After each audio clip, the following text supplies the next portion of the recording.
Hello, welcome to the Movie Poster Fan Club. I thought that I would start this year sharing my opinions on the posters of the Best Picture nominees for this year's Oscars. I'll also be sharing what I thought of the movies in general, in case you're interested. Now, I'm looking at the whole poster package, not just like one singular poster per movie, although in some cases that is all I found was one official poster.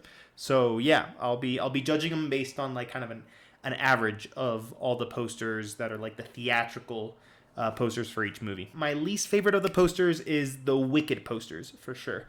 Now I'm not a big fan of either of these. These are the two that I found, and they just both look very plastic, very like computer generated, especially this one here with the backlighting. I did talk about both of these posters on my channel before, and I think I gave them both like a C. To be fair, so I didn't love the movie either. I think the movie's like my ninth favorite movie among the Best Picture nominees. I feel like the posters do reflect the movie in that it is kind of more commercial, it is very backlit, and I think that what I don't like about the movie is sort of reflected on what I don't like about the posters. Conclave. So I've also talked about this poster. I'm just not a big fan of it. This is the only poster I found for the movie that's like kind of official. And it's got these like floating heads inside the cross. There's like the blue sky in the back. There's just something about it that just doesn't like gel with me all that much. I think that having a central cross in the middle of the poster is a little bit cliched for like a movie about religion.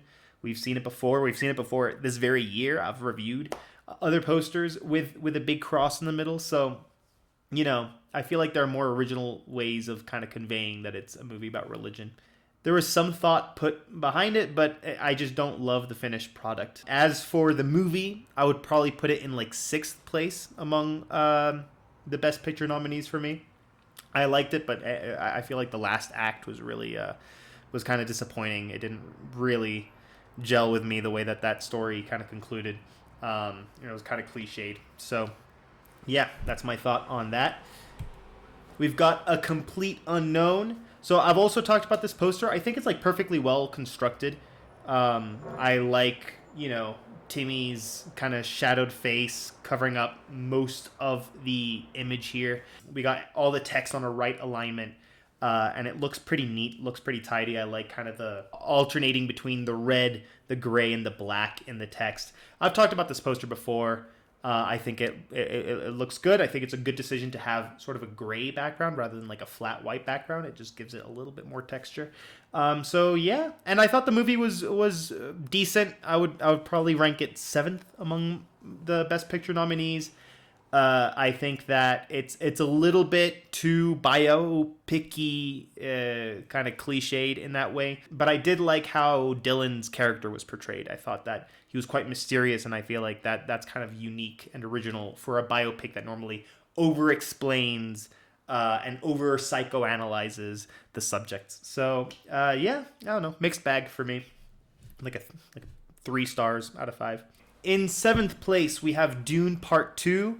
And the reason for that is specifically not for this poster. This poster I quite like.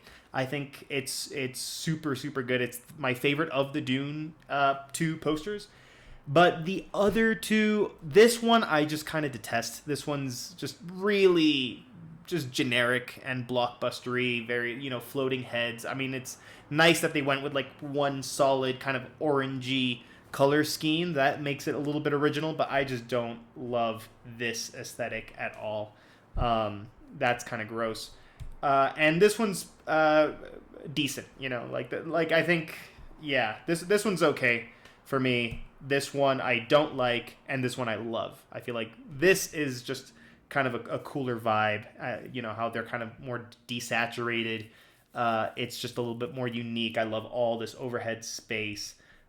So yeah, I do like this poster. As for the movie's probably my 8th favorite Best Picture nominee. Yeah, I don't know. I just find it kind of like the Dune movies are just sort of kind of blockbustery, and I think that the people who say that it has this sort of like deep philosophical meaning behind it, yeah, sure, like relative to like Avengers movies, maybe, but not really relative to really great cinema from the year. So I think that Villeneuve is a very talented director. I think the action set pieces are really great and stuff, but yeah, it's just not really my kind of movie. Okay, in sixth place for favorite posters, I'm gonna go with Emilia Perez. This is my least favorite Best Picture nominee.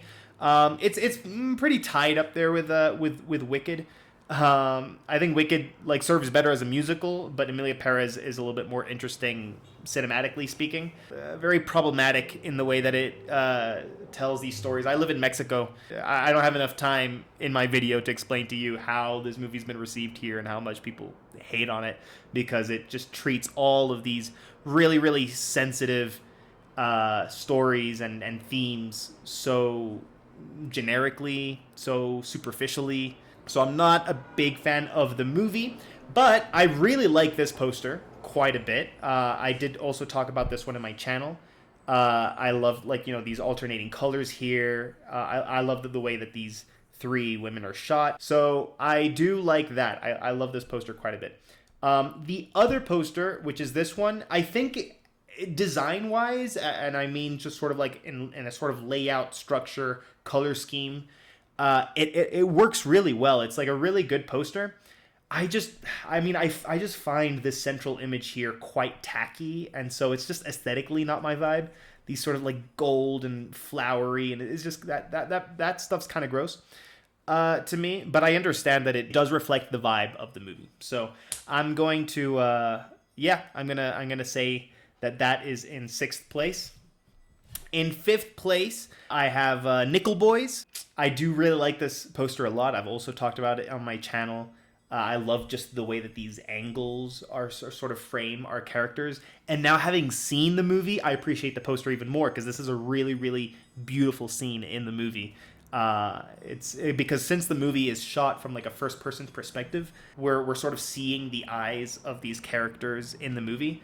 This scene is them looking up at a mirror on the ceiling and looking at themselves. So it's like a great like kind of breaking of the fourth wall moment that's just so beautifully shot in the film, so beautifully depicted, and seeing that shot is, portrayed on the poster only makes me like the poster more. Love it, and I think that this is my favorite movie among the 10 Best Picture nominees for sure. It's just like, very moving, very unique in its style. Okay, I'm still here, and there's two that I want to show. There's this one that I've already talked about on my channel. I referred to this as my 15th favorite poster from November. That was the theme of that video. And I just love the way that the text just sort of is just so subtly placed on top of her. Works really well. I love the way that the director's just kind of in between the text there. It's a very, very cool poster. I'm a big fan of this one. But I actually think I prefer this poster. It's a lot more simple in its structure, but this one, it really highlights the photo, and this is just a great concept. It's a family photo. Everyone's smiling except for her. She's looking to the future, and she is concerned about something. If you've seen the movie, you'll know that how this reflects the psychology of the character in the movie. So I love this poster. Even this block here, I'm normally not a big fan of just like these block footers in posters. I often criticize those, but here I think it works really well, keeping that unified blue throughout the poster. It's beautiful, and the movie's very beautiful. I think the movie, I have it in fifth place among my Best Picture nominees. It's really a strong movie, but it does fall under certain cliches that I don't think it's Walter Sallis's best work. I do prefer Central Station. It is a good movie. I think I'd put it just above Conclave. Number 3, we got The Substance. This is just such an epic poster. I love how these three names are sort of layered on top of each other.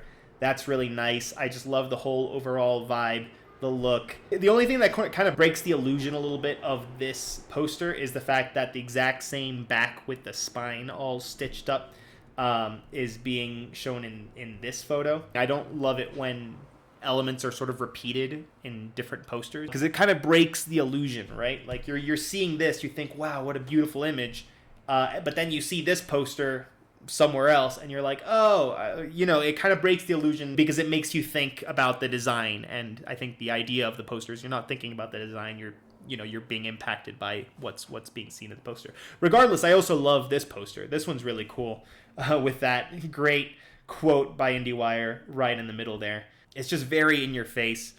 I also think that this one's really good. I've talked about this one on my channel. And one thing that I do really love about the Substances posters is that they're so consistent with their sort of in-your-face vibe. We have this one with just like the big block letters. There's this one with just like a collage of images. We got these that are so obscure and random, and they just do sell the movie really well. It does tell you sort of how bonkers it is. Seeing these posters, you just know that it's going to be a bonkers movie. So, and as for the movie, I would say that it's my fourth favorite Best Picture nominee. I thought that it had really great style. Like the makeup and stuff was just so cool. Everything that had to do with the body horror was just top notch. And I think it just loses me a little bit in that. For one thing, I found that the first 2/3 of the movie was identical to Eddie Murphy's The Nutty Professor, and that was just, it's like once you've seen that movie, for a movie that's so reliant on shock value and trying to surprise the audience, it was kind of disappointing, kind of knowing exactly where, beat by beat where the story was going. So I was just sort of disillusioned by that. And also, I just feel like, I know it's sort of the point of the movie, but I feel like a lot of the messaging in the film was sort of unsubtle, very in your face, which is great. Like, it's, big impact, but it's a movie that, it didn't get me thinking that much about the themes because your head's beaten over with the themes so much in the movie that there's little left to discuss after that. It was a good movie. I didn't have a big issue with the ending. I know a lot of people really didn't like the ending. And it kind of like goes on for too long, and it's just, but I think that the ending sort of harkens back to like Dario Argento and some cool, Italian horror films and things like that, or like Carrie. There's a lot of fun stuff there. So I think that that's just like more of a vibe that I like, that and it was also the only part of the movie that I just couldn't really predict. Everything before that was Nutty Professor-esque, and that last act was the only thing that I was like, okay, where is this going? Okay, at number 2, we have Anora. Anora's also happens to be my number 2 favorite movie among these nominees. Loved this movie. It was just so beautiful. I loved the structure of it as well. The way that like the first hour is just like kind of everything flies by you super fast, and after that is just like these really long, sequences that you want to get out of, but the movie's not letting you because it wants you to sit in the discomfort of what the character is experiencing. And the posters are also beautiful. I love that they sort of keep the same font for Anora all the time. I just think that all of these are great. This one's probably my least favorite. This one looks just kind of the most generic romantic movie. This one's nice for its own reasons. I also talked about this poster in my channel. This one's probably my favorite. I referenced in my previous video about this poster that it kind of reminds me of the Showgirls poster, and I think that once you see the movie, there is actually a bit of Showgirls in that as well in its vibe. And this one I think has already become iconic. Like I've just seen this poster so much, and it when I think of the movie, I think of this. It shows sort of that first hour where everything's going super great, and you don't know where the story's going to go after this, right? So like I think that it's interesting that the movie kind of sells you on this sort of like Cinderella story, and everything's hunky dory, but after that things really take a turn for the worse for the characters. There's also this poster here, which I hadn't seen before doing this video, and I think it's a really great poster as well. This one's really striking and really memorable. I kind of wish that this had been more distributed, because I just think that this is probably the most unique of the posters for Anora, and it's one that I quite like, but I haven't seen it before except when researching for this video. So recommend. And then in number 1, we have The Brutalist. Now, there's 2 posters for The Brutalist, and I think you'll know which one the other one is. This one's super nice. It has a still from the movie. It has, it's just very simple, very classy. But this one is just chef's kiss. I love thematically how the poster and the trailer and even the credits in the movie kind of go for these long, thick black lines, as if everything was being kind of designed by the architect himself, because it's about an architect, the movie, and it just, has a sort of blueprint sort of quality to it. Someone pointed out to me that the Statue of Liberty isn't brutalist, so this is an inaccurate poster, but nevertheless, it's also a shot from the movie when he first arrives to America, because it's about the American dream, yet seeing the Statue of Liberty upside down, I think that just speaks volumes thematically. That's a sort of subtlety that something like The Substance or something like Dune Part 2 doesn't have. But yeah, anyway, love this poster. I think the movie's amazing as well. My only issue with it, I think, is that, like, I don't know, after the second act, like, the epilogue's not that great, and you're sort of left a little bit kind of unsure of what to think. Whereas I think that the first half of the movie is so epic and grand in scale that it's just awesome.